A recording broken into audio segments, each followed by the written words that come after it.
I'm about to attempt to explain the path I took in investigating part of geometry that I think is very important to cosmology and all sorts of other fields. My name is Gary Peterson. It's the 4th of June 1996, and I hope you'll bear with me through this particular exploration. Thank you. The tetrahedron is the simplest volume enclosing object, unlike the cube. Very few understand exactly what happens when you stack up tetrahedrons. I'll be looking at that at the end of this particular investigation or exploration. Imagine that we took the tetrahedron and, so to speak, sucked the air out of it. See what shape we get.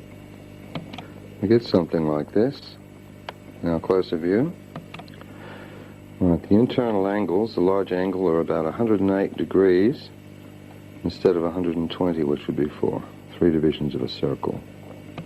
If we remove two of the surfaces, one at the front, the vertical, and the horizontal one at the back, we get a surface that describes a tetrahedron.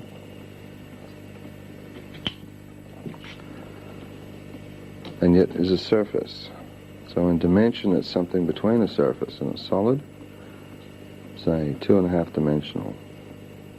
It's flexible. It's a saddle-shaped object, so it's like a hyperbolic paraboloid.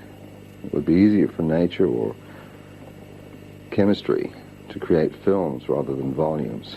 So this would be the preferred shape that films would adopt if they tried to fill space. Here are the different views. Shows the center of the tetrahedron, the 4 axes from the center, and from this side looks like a square with 2 diagonals.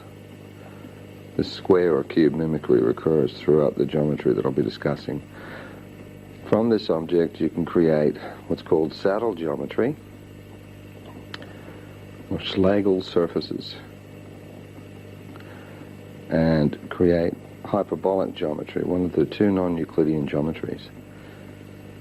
They say that if the fundamental geometry of the universe is hyperbolic, which would be based on building up with these units, the universe continues to expand.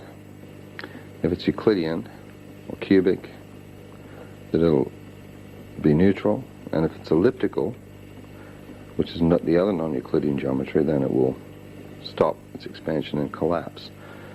So geometry relates to cosmology in some very important ways.